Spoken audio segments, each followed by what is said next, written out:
사도행전 26장 24절부터 바울이 이같이 변명하매 베스도가 크게 소리내어 이르되 바울아 내가 미쳤도다.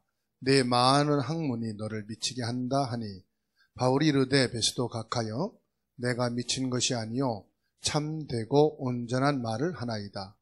왕께서는 이 일을 아시기로 내가 왕께 담대히 말하노니 이 일에 하나라도 아시지 못함이 없는 줄 믿나이다. 이 일은 한쪽 구석에서 행한 것이 아니니이다.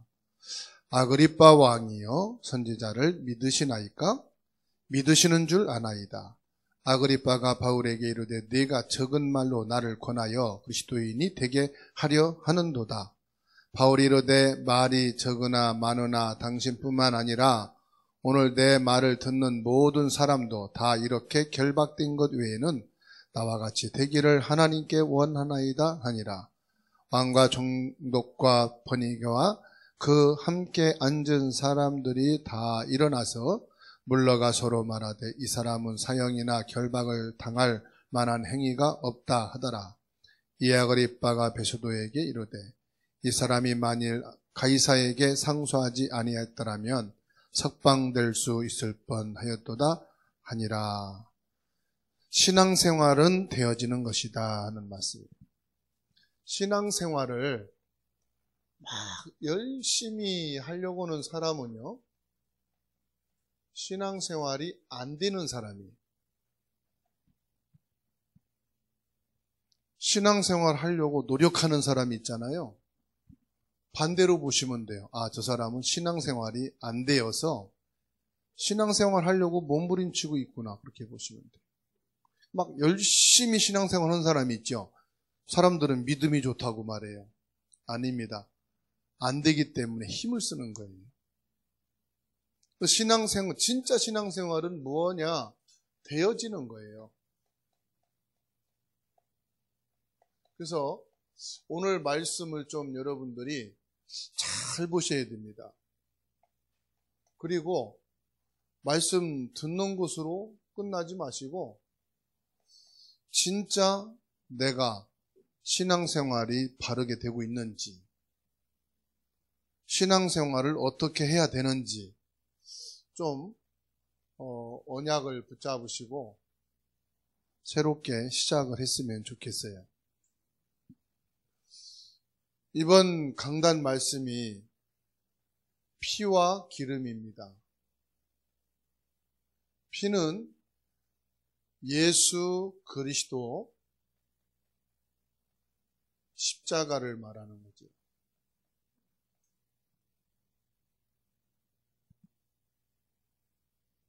기름은 성령의 능력을 말합니다. 모든 구약 성경은 복음을 설명하기 위해서 말씀하시는 거예요. 하나님께서는 이스라엘 백성들이 출애굽을 하고 광야 생활을 합니다. 경작할 땅도 없어요. 거주할 집도 없어요. 소득이라는 전혀 제로입니다. 직장 생활도 안 되고 월급도 못 받고 돈 나올 곳이 전혀 없는 상황이에요. 그런데 하나님께서는요, 이들을 축복하시려고 뭘 주시느냐? 예배를 주십니다. 예배는 하나님이 우리 인간을 축복하기 위해서 주신 거예요. 그럼 예배는 뭐냐? 그리스도 피 언약을 붙잡고 예배 성공해라. 하나님의 성령 힘입어서 예배를 성공해라. 감사로 예배 성공하고 문제 사건 망해도 예배 성공해라. 모든 초점을 예배에 두셨어요. 이스라엘 백성들이 살아남는 길이 예배였어요. 하나님의 인도받는 길이 예배였어요. 그래서 인생의 모든 것이 회복되어지는 길이 뭐냐? 예배입니다. 그래서 예배 성공만 되어지면은 다 되는 거예요. 그래서 하나님은 월요일부터 예배 드리는 날까지 너희 몸을 만들어라. 예배 드릴 수 있도록. 예배 드리기 위해서 시간도 조절해라.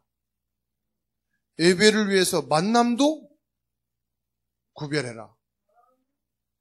일주일이 그냥 무조건 살다가 예배하는 게 아니라 예배에 초점을 맞추고 예배 방향을 맞추어서 살라는 거예요. 그래야 예배가 된다. 이것을 말씀하는 거예요. 그러면서 계속 레위기를 통해서 뭘 말씀하는지 아십니까?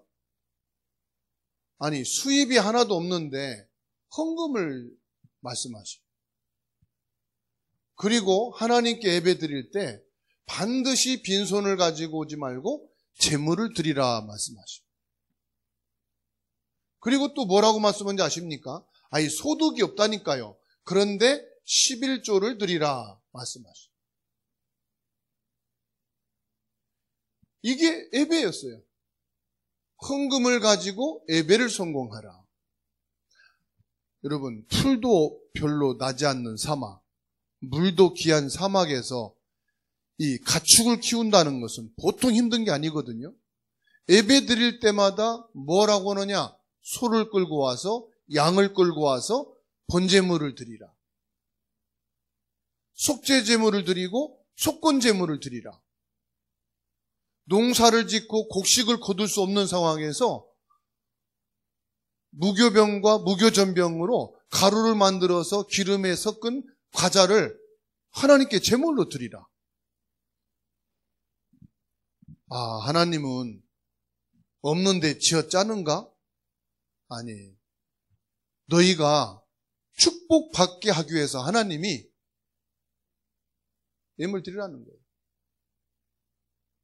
어느 성도들은요, 평생 11조 한 번 못합니다. 왜냐? 수입이 없다는 거예요. 수입이 없으면 굶고 삽니까? 수입이 없으면은 입지도 않고 마시지도 않고 자지도 않습니까? 어쨌든 내가 생활하는 데는 지출이 가잖아요. 일주일 동안의 지출을 계산해서 11조를 내라는 거예요. 한 달 동안 내가 수입이 없어도 쓰는 게 있지 않느냐? 그걸 계산해서 11조를 내라. 그건 짜내라는 거 아닙니다. 그래야 하나님이 빛의 경제를 주시겠다는 거예요. 그래서 하나님께서는 헌금을 가지고 예배를 회복하고, 재물을 끌고 와서 예배를 회복하고, 11조를 들여서 예배를 회복하면은 하나님이 뭐라고 말씀합니까? 빛의 경제를 너희에게 줄 것이다. 그러니까 성경을 보면은요, 아무것도 없는 데서 이런 예배를 성공하는 사람들에게 책임지신 빛의 경제. 그래가지고 이 사람들을 통해서 뭐 합니까? 하나님은 세계 복음화를 그 시대마다 이루어 가시더라는 사실이에요. 하나님께서는 많이 드리라고 말씀하지 않습니다. 하나님께 응답 받은 것 가지고 드리라 이 말이에요. 사람들은 착각하거든요. 하나님은 많이 드려야 된다. 아유, 11조를 10,000원 드리고 5,000원 드려서 되겠는가? 그래서 하나님의 빛의 경제가 없는 거예요. 1,000원이라도 11조를 내라. 그냥 1,000원 내는 게 아니라 너의 일주일 동안의 지출을 계산해서 내가 일주일에 10만 원 썼으면은 10,000원에 11조를 해라. 그걸 하나님이 레위기에서 말씀하는 거예요. 그게 어려운 게 아니잖아요. 많은 거에서 1억을 떼라면은 갈등할 겁니다. 네가 한 달에 생활한 지출을 보니까 50만 원이다. 그럼 5만 원 떼서 11조 해라. 많은 게 아닙니다. 하나님은 많은 걸 요구하는 게 아닙니다. 네가 예배 회복할 것을 해라 이 말이에요. 그래서 하나님께서는요, 저는 보면서 레위기의 이 말씀은 하나님이 주신 거거든요. 그래서 레위기는 하나님의 것이에요. 근데 하나님이요, 전혀 상황하고 나하고 맞지 않는데 말씀을 주시는 거예요. 레위기 주실 때 광야 생활했다니까요. 토지가 없어요. 집도 없어요. 가축 기를 수도 없어요. 소득이라는 게 없어요. 월급 나오질 않아요. 그런데도 하나님은 성막을 지으라. 예배를 드려라. 예물을 바치라. 그게 여러분 마음 먹는다고 되는 게 아니거든요. 뭐가 돼야 됩니까? 피와 기름에 하나님의 은혜를 받아야 되는 거예요. 하나님의 은혜란 뭐냐? 피와 기름으로 내 각인이 바뀌어야 돼요. 세상적이고 육신적인 체질과 내 습관과 이 각인이 바뀌어야 돼요. 그 무슨 각인이 피 각인이 돼야 돼요. 기름, 이 성령 각인이 돼야 돼요. 그래야 가능한 겁니다. 이게요, 듣고 아는 것은 각인이 안 된 거예요. 잊어버리는 거잖아요. 제가 오늘 방금 전에 한 30분 전에 문자를 하나 받았어요. 목사님, 지난번에 우편으로 약을 보냈는데 대금이 안 들어왔어요. 제가 잃어버린 거예요. 몇 주 동안 잃어버린 거예요. 그래서 죄송하다고. 제가 이렇게 지방 다니고 하느라고 깜빡 잊었다고. 각인이 안 되니까 잊어버리는 거예요. 이거 꼭 해야지 했다가 잃어버리는 거예요. 각인이라는 건 뭐냐? 절대로 안 잃어버리는 것을 각인이라고 그래요. 안 잊어버리는 거예요. 여러분 딱 이름 석자 각인돼가지고 안 잃어버리죠. 꿈속에서도 여러분 이름이 불러주면 뒤돌아보죠. 자다가도 각인돼서 그래. 길 지나가다 똑같은 이름을 누가 부르면 누가 부르지? 쳐다봐요. 근데 다른 사람이 대답하면 같은 이름이었나 보다. 각인돼서 그렇거든요. 혹시 여러분 이름이 깜빡깜빡한다, 심각하게 치매가 온 줄로 알면 됩니다. 그러니까 각인된 것은 안 잃어버린다니까요.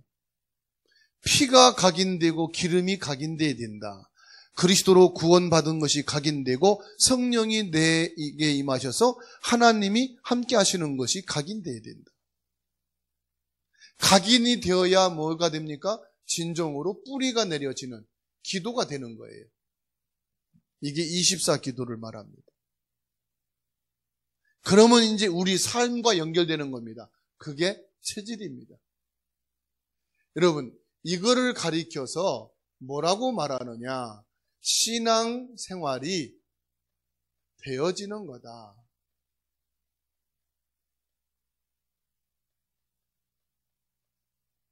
신앙 생활이 되어지는 것이다. 사람들이 노아를 쳐다봅니다. 방주를 짓는 노아. 그것도 방주를 지으려면은 한강이나 아니면 인천 앞바다에 가서 방주를 지어야 되잖아요. 조선소가 한라산 꼭대기에 있는 거 봤어요? 조선소가 백두산에 있습니까? 배를 만드는 조선소는 바다에 있잖아요.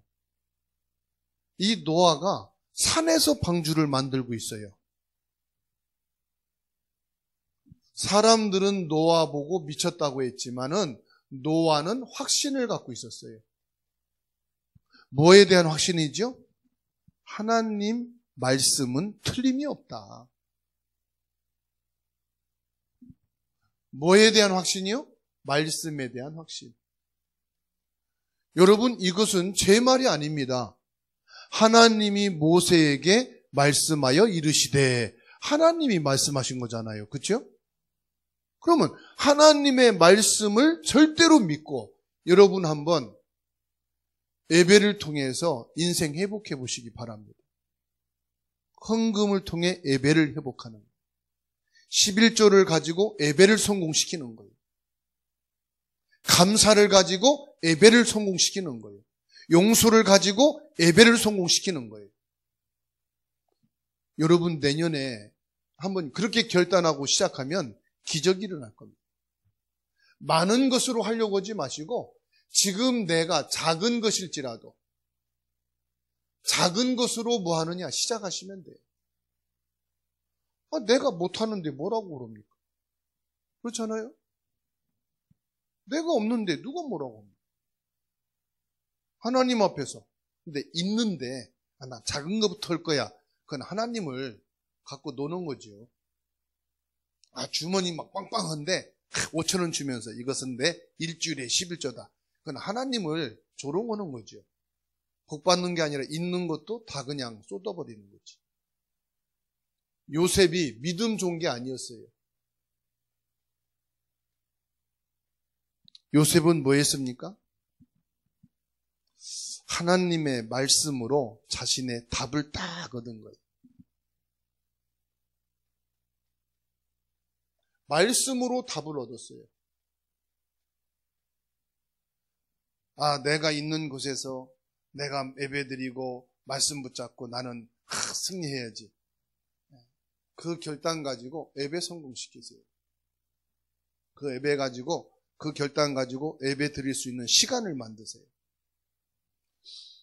여러분 직분이 중요합니다. 목회자의 직분, 목사의 직분은 예배잖아요. 그렇죠? 목사인 제가 예배를 드리지 못하는 스케줄을 잡고 시간을 갖고 움직이면 목회를 하지 말아야 되잖아요.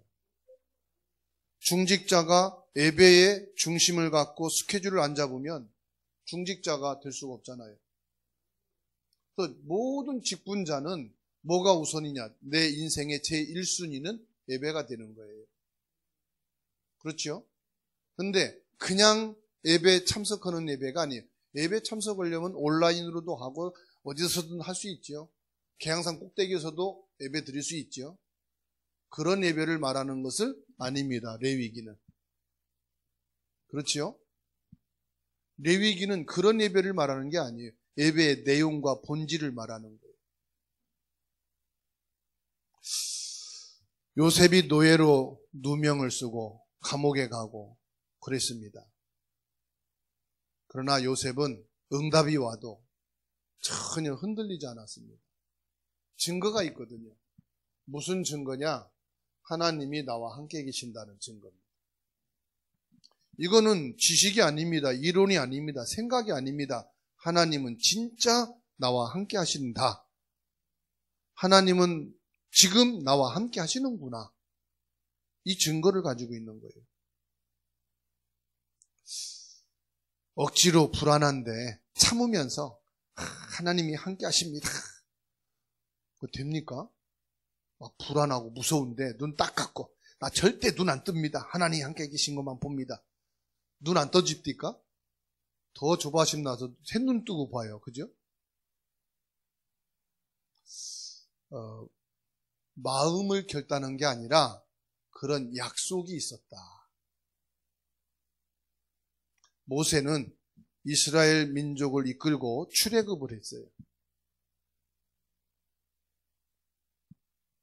근데 말이 출애굽이지 그게 쉬운 겁니까?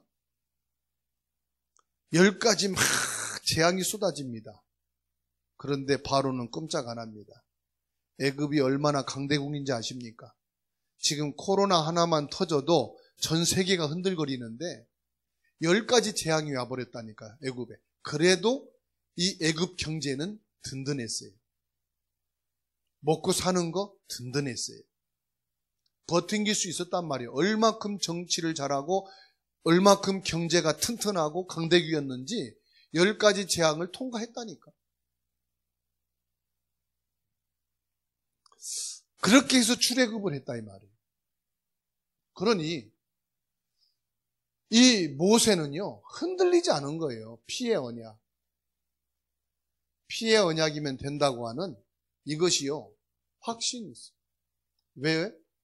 자기 인생을 80년 동안 실패했었다가 이 피의 언약을 잡았기 때문에 80년 동안 노하우가 있잖아요. 80년 동안 안 된 내가 됐다. 80년 동안 응답 없던 내가 응답이 있다. 80년간 망했던 내가 이제 살게 됐다. 그런데 사람들은 자기 그 어려움과 고통 속에서 복음 받고 예수 믿고 나서는 그게 실감이 안 나는가 봐. 자꾸 우선순위가 바뀌어요. 홍해 앞에 딱 섰습니다. 출애굽기 14장 13절에 모세가 말하지 않습니까? 너희는 두려워하지 말고 가만히 서서 여호와께서 오늘 너희를 위하여 행하시는 구원을 보라. 너희가 오늘 본 애굽 사람을 영원히 다시 보지 아니하리라. 여러분, 이게 그냥 설교가 아니고요. 실제 뒤에 뒷구무니에 애국 군대가 막 그냥 달랑말랑 쫓아오고 있다니까? 여러분을 죽이려고 총칼을 가지고 막 그냥 달랑말랑 날 잡으려고 쫓아오고 있다. 그런 말 나오겠어요? 아버지 나 살려주세요 그러지. 꿈속에서 막 그냥 위기 있는데 발도 안 떨어지고 막 그냥 거리도 벌려지지 않고 그럴 때 꿈속에서 헤매죠. 그죠? 제가 꿈속에서 한번 하다가 막 팍 쳤는데 아야 하더라고. 옆에다 3월 두들 팬 거예요. 꿈속에서 내가 얼마나 막 몸부림쳤는지. 실제 그런 상황인데 뭐 가만히 서서 이게 말이 됩니까? 가만히 서서. 그죠? 빨리 토끼야 그러든지 해야지. 여호와께서 행하시는 구원을 보라. 여러분 무엇을 할 거냐? 이 사람이 얼마나 매너가 좋냐? 그건 나중에 살아서 할 얘기요. 그죠? 신앙생활이 안 되어진 매너가 좋아서 뭐 할 겁니까? 신앙생활이 안 되는데 인격이 좋고 인품이 좋아. 그래서 뭐 할 겁니까? 신앙생활이 돼야 되지. 밥만 먹으면 뭐 합니까? 신앙생활이 안 되는데. 그거 짐승하고 똑같은 거잖아요. 밥은 잘 먹어. 하나님의 자녀는 뭐가 되어져야 한다고요? 이게 답인 거예요. 신앙생활이 되어져야 그게 하나님의 자녀예요. 욥은 자녀들이 다 죽었어요. 하루아침에 재산이 완전히 나락에 떨어졌어요. 그런데 욥은 신앙생활이 되어졌어요. 무슨 신앙생활을 했어요? 주신 자도 하나님이시고 가져가는 자도 하나님이시니 하나님께 영광 돌립니다. 우린 그러잖아요. 뭐 잘 되면 아유 하나님 영광입니다. 안 되면요? 에휴 하나님 돼야 내가 영광을 돌리지. 그 신앙생활이 안 되는 사람의 특징이 그런 말이에요. 나도 응답 줘봐. 앞장서서 헌금하고 내가 교회 일 맡아서 다 할 거야. 신앙생활 안 되는 사람 말이 특징이 그렇습니다. 나 건강 있어봐. 나도 그 정도 돼봐. 눈치 안 본다 나. 내 성질이. 그건 성질이지 신앙생활 아니거든요. 욥기 23장 10절 보세요. 욥기 23장 10절에 뭐라고 고백합니까? 그러나 내가 가는 길을 그가 아시나니 그가 나를 단련하신 후에는 내가 숨금같이 되어 나오리라. 결론적으로 내가 하나님 만날 때는 이 몸을 가지고 만나는 것이 아니다. 썩어질 몸을 가지고 하나님 만나는 것이 아니니까 내가 지금 몸이 상하고 병들고 상관없다. 신앙생활 되어지는 사람의 특징이에요. 생각이요. 제대로 신앙생활 되어지는 사람은 뭐가 나옵니까? 이 사람들의 특징이 뭐지요? 감사가 있는 감사. 그래서 레위기를 통해서 예배 회복, 감사 예배 회복하라 말씀했죠. 그래서 모든 예배는요, 레위기를 풀어서 다 그리스도로 설명한 거예요. 다윗은 보세요. 골리앗 앞에 나갈 때 그냥 돌멩이 들고 간 게 아닙니다. 이 다윗의 가슴 속에 뭐가 들어있느냐? 하나님의 말씀을 탁 담겨 있는 거예요. 여러분 가슴에 말씀 애우지 마시고, 말씀 조금 읽고 알았다고 막 퍼날르지 마시고 가슴에 담으세요. 그러다가 시험이 오면은 내 가슴에 담겨진 말씀 딱 꺼내가지고 시험을 통과하는 거예요. 갈등이 올 때 막 사람하고 하기 전에 내 마음에 담겨진 그 말씀을 딱 꺼내가지고 사람과의 갈등을 넘어서는 거예요. 경제적인 어려움, 질병의 문제가 왔을 때 여러분 평상시 마음에 담고 있던 그 말씀을 딱 꺼내가지고 뭐합니까? 그걸 딱 헤치고 나가는 거예요. 다윗 보세요. 나는 내가 모욕하는 만군의 여호와 이름을 가지고 왔노라. 이게 다윗의 평상시 신앙 고백. 말씀을 지식으로, 말씀으로 한번 읽고 이걸 가지고 막 이렇게 떠드는 사람은 마음에 담겨지지 않았기 때문에 잊어버려, 지나고 나면.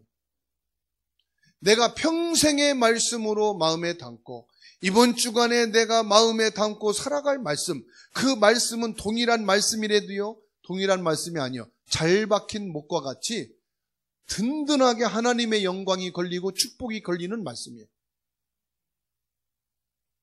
엘리사는 아람 군대가 집을 2겹, 3겹 싸고 있을 때 흔들리지 않았어요. 하늘 군대가 저 아람 군대보다 더 많다는 것을 알고 있었기 때문에.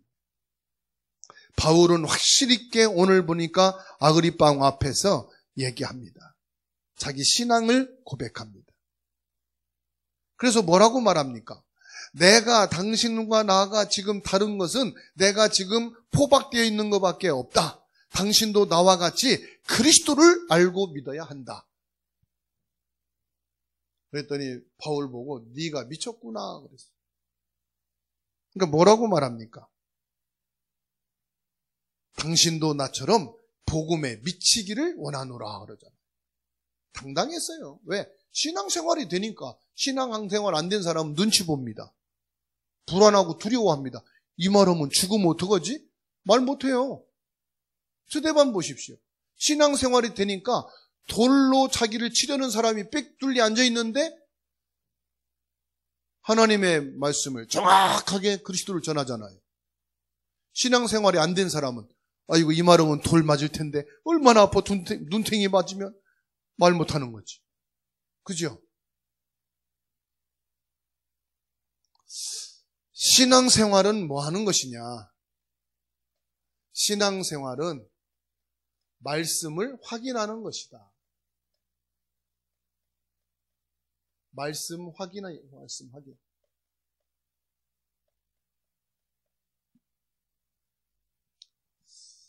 말씀과 응답과 축복이 확인될 때,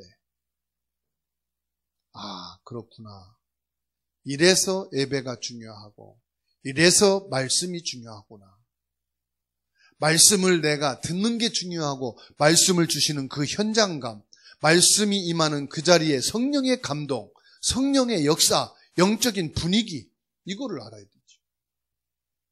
그러니까 하나님께서는요, 신앙생활 하는 사람들은, 되는 사람들은 뭐가 다르냐? 말씀의 자리에 있는 것이 중요합니다. 말씀을 받는 그 자리에 성령의 감동과 역사가 중요한 거예요. 그 자리에, 그 분위기에 어떻게 말씀이 임하는가? 이게 중요한 거예요. 어떻게 말씀 확인합니까? 복음 깨닫는 순간 죄, 사단, 지옥은 이미 해결됐다. 여러분 이미 끝난 거 믿으시죠? 복음의 사람에게 지금부터 성령께서 실제로 역사한다는 것을 믿고 기도가 되기 바랍니다. 만남의 축복을 달라고 기도하시면 전도 현장, 전도 제자 문이 열리는 줄로 믿으시기 바랍니다. 여러분 가문에 오래된 자녀 문제, 여러분 개인의 문제, 영적 문제 언제 무너지는지 아십니까? 이게 될 때예요. 신앙생활, 말씀이 확인될 때 무너지는 거예요. 똑같은 말씀인데요. 그 말씀이 다 내 마음에 부딪히고 내게 이 말씀이 확인될 때. 그래서 뭐가 되느냐? 여러분 신앙생활은요. 전도 캠프예요. 시간을 내서 캠프하는 것도 맞지만은 내 모든 삶의 그 현장이요. 전부 다 전도 캠프입니다. 로마서 16장 보십시오. 로마서 16장에 사람들이요. 한 명도 빠짐없이 27절까지요. 뭡니까 이들이? 중직자요. 제자들입니다. 그래서 주사랑교회 모든 사람들의 이름을 말할 때 이들이 전도자요. 제자였다. 이렇게 되기를 바랍니다. 조용히 여러분 마음속에 감사의 눈이 열리셔야 돼요. 이런 시국에 내가 이렇게 신앙생활이 되어지는 말씀을 주시고 말씀 속에 있구나. 체질적으로 나쁜 것부터 보여지는 사람도 있거든요. 안 되는 것이 자꾸 보여지는 사람이 있지요. 그게 영적 문제거든요. 성공한 사람들 보면은요, 다른 게 뭔지 압니까? 좋은 것만 자꾸 보여요. 되어지는 소리를 자꾸 들어요. 그 사람은 성공된 사람이에요. 자꾸 실패하고 안 되고 그럴 사람들은요, 안 되는 소리만 들어. 그리고 가만히 있으면 안 되는 소리만 나한테 들려줘. 전화를 통해서 만남을. 그럼요, 내 영이 죽는다는 걸 아셔야 돼요. 내 안에 감사가 사라지고요, 불신이 탁 생기고요, 하나님의 말씀이 확인되는 게 아니라 그 사람의 말에 내가 잡히는 거예요. 그래서 여러분에게 전화를 온다, 만났는데 안 좋은 거 자꾸 보고 안 좋은 거 자꾸 얘기한다. 죄송하다고, 내가 지금 영적으로 힘들어서 그런 말 못 듣겠다고 딱 얘기를 하시기는 돼요. 그런데도 그러면은 나는 그냥 가겠다고 집에 가시면 돼요. 거기서 사람 좋다는 소리 들으려고 끝까지 참고 기다린다. 나중에 끝나면요, 내가 그 사람이 돼버려요. 속으면 안 됩니다. 진짜 신앙생활이 되어지고 하나님의 응답을 받고 하나님의 축복 속에 들어가는 사람은 이게 되는 거예요. 감사가 되고 좋은 것이 보여지고. 로마서 16장에 있는 사람들 한 사람도 버릴 자가 없는 거예요. 제자로 다. 여러분들이 신앙생활을 교회에서 하는 거지만 사실은 현장에서 하는 겁니다. 현장에서 전도 제자로 지교회로 하나님 앞에 뭐요? 말씀에 쓰임 받는 거다 이 말이에요. 그게 말씀에 쓰임 받는 거. 세 번째로요, 복음을 누리는 지속되어진 게 뭐냐? 이게 바로 신앙생활이 되어지는 거예요. 신앙생활은요, 복음을 누리는데 그냥 한 번만 꼴랑 내리고 마는 게 아니에요. 일주일이 있는데 한 번만 딱 누리면 어떻게 남은 날을 살아갈 수 있겠습니까? 일주일 내내 이 신앙생활은 뭐냐? 복음을 지속해서 누리는 거예요. 월요일부터 토요일까지 이 복음을 지속해서 누리는 거예요. 그걸 가지고 예배에 와서 뭐 합니까? 예배를 성공하는 거예요.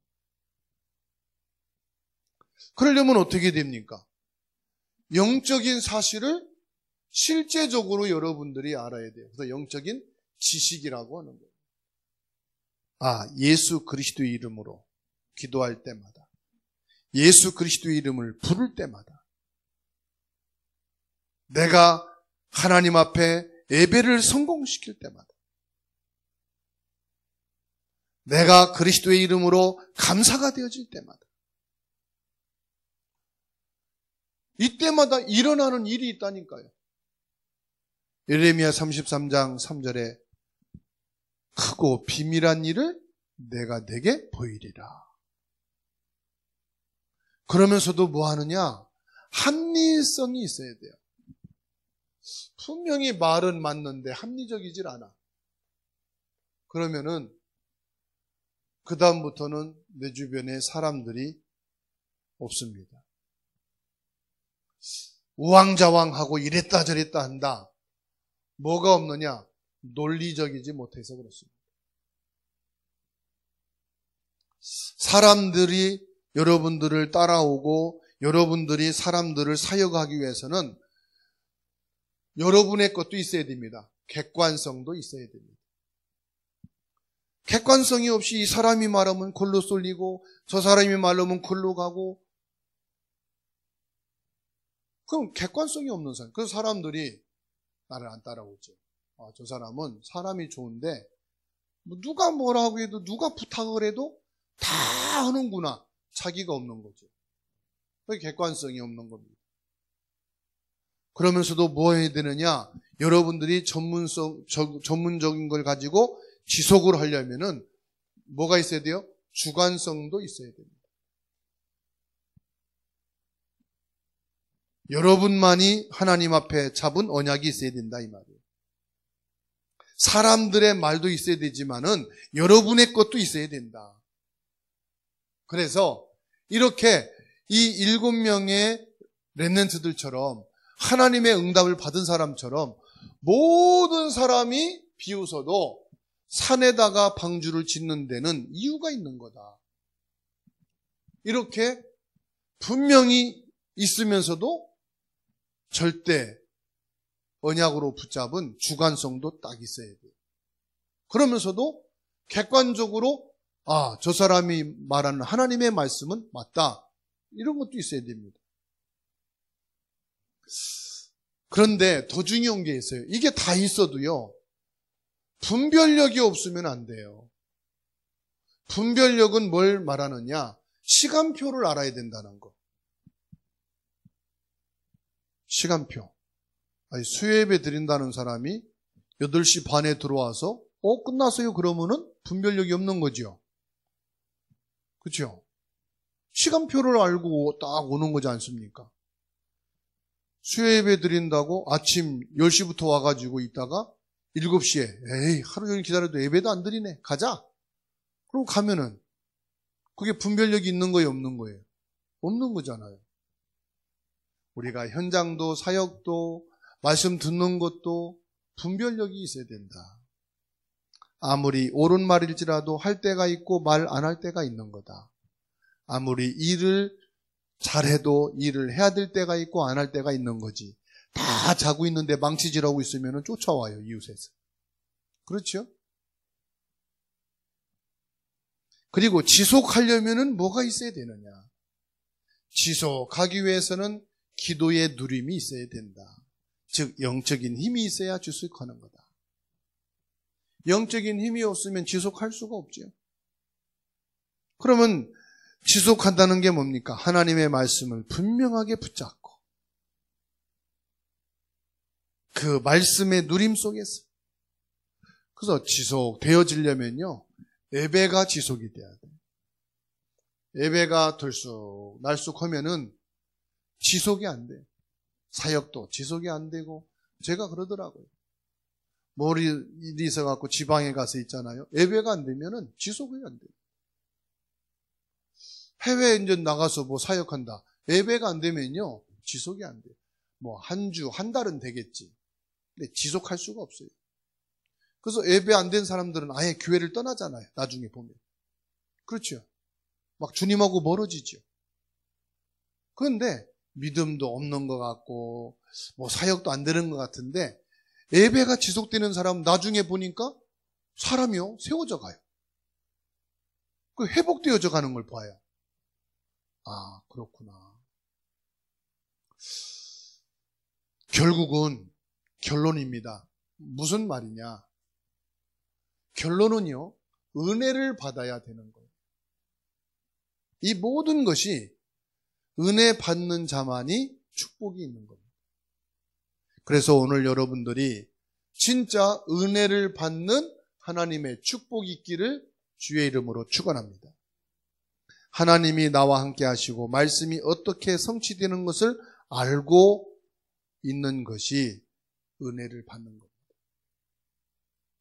여러분들 그리스도로 답이 났기 때문에 여러분 주변은요, 문이 열릴 수밖에 없어요. 그러니까 여러분 전도의 문은요, 어마어마합니다. 여러분에게 큰 문들이 열릴 거예요. 여러분들에게 하나님이요, 진짜 복음 받을 그런 제자들을 붙이실 겁니다. 그리고 여러분들이 몰라서 그렇지 여러분들에게 하나님은 반드시요, 응답의 문을 열어주실 것입니다. 그렇기 때문에 더더욱이 뭐 해야 되느냐? 예배를 통해서 은혜를 받는 축복 절대로 놓치면 안 됩니다. 큰 문이 열리고 제자들이 일어나고 일들이 막 열리면 진짜 그때요, 여러분 예배 드리기가 쉽지가 않아요. 그러니까 지금부터 진짜 여러분 예배 통해서 은혜의 축복을 받는 이게요, 딱 준비되면은 사도행전 1장에 1절로 8절에 예수님 말씀 붙잡고 1장 14절에 마가 다락방에 들어가서 예배를 시작한 겁니다. 예배 회복한 거예요. 사도행전 2장 1절로 4절 오순절 날 예배하는 날 아닙니까? 이때 문이 열리는데 2장 1절로 47절 보세요. 3천 제자가 이래요. 빛의 경제의 축복이 이래요. 큰 누리들이 옵니다. 언제요? 은혜 받는 축복의 시간을 가지니까 하나님이 그렇게 하셨어요. 여러분 정말로 세상 살리기 원하십니까? 은혜 받는 자만이 누리는 축복이에요. 그러니까 바울 사도가 얼마나 은혜를 받았는지요, 신앙 고백을 하잖아요. 아그리빠 왕 앞에.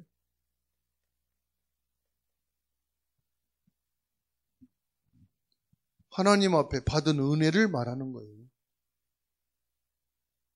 실제로 하나님 말씀이 성취되고 있는 신앙생활이 되어져야겠습니다. 고린도전서 1장 18절에 십자가의 도가 멸망하는 자들에게는 미련한 것이요 구원받는 우리에게는 하나님의 능력이라.